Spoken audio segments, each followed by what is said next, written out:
Okay, we're going to watch this rocket and see what it does. But let me illuminate the situation a little for you. We have outer space in that direction, and we have the Bermuda Triangle in that direction.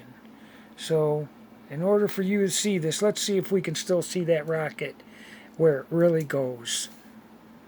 Remember, our teachers told us that the quickest way to get somewhere between 2 points is a straight line. Now I'm going to turn this off so we can see the screen a little better. Maybe there's no difference.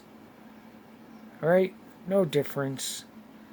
But you can see the thrust coming out of the fuselage is in the right position for something that is going to go to space.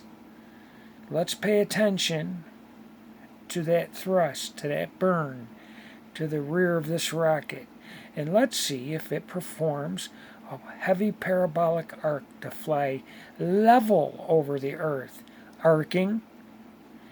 It is arcing now. It will no longer be taking an upward trajectory. What this thing does is amuse and entertain a lot of people into thinking something's really going on here.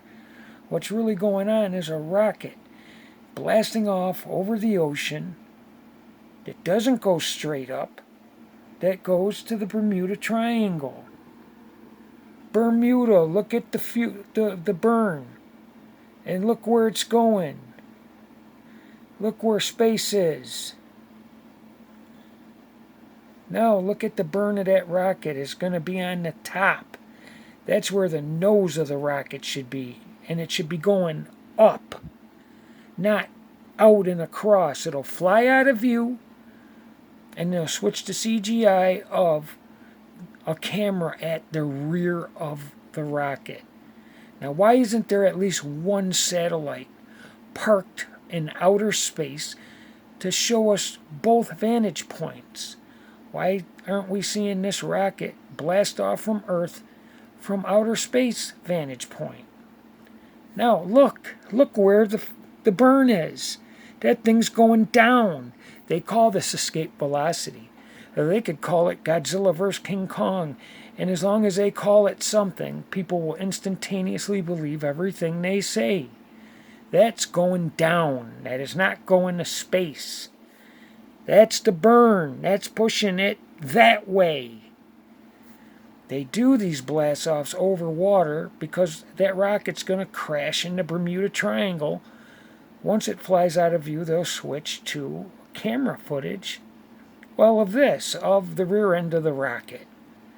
But not one of the 10,000 satellites in outer space was devoted to show us that rocket blast off from Earth, whiz through the atmospheres, and arrive in outer space. This is the vantage point we always get. What is this? This is nonsense of a red-hot booster. This is your proof of a rocket that doesn't go straight up. They call it escape velocity because they want to save gas. That's ridiculous. There's something up there called the firmament, and they don't dare fly straight up. You ever wonder how the gas and oxygen on the Earth stays on the Earth? Well, gas and oxygen can only remain in a fixed area when it's contained.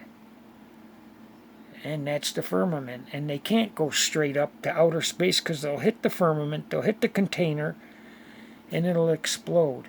So, ladies and gentlemen, did that rocket go here or there? Rewind the tape and you tell me. It went to the Bermuda Triangle. Outer space is fake.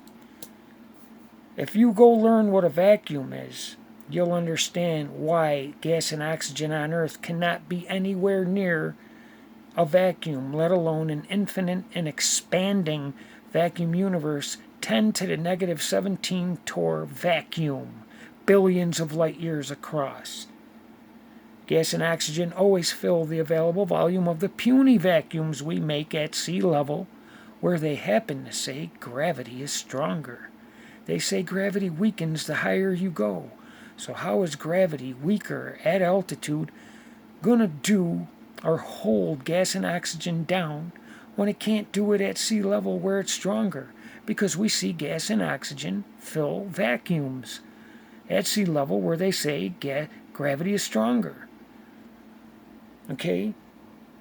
The second law of thermodynamics entropy, debunk a vacuum outer space that can coexist next to gaseous atmospheres of Earth.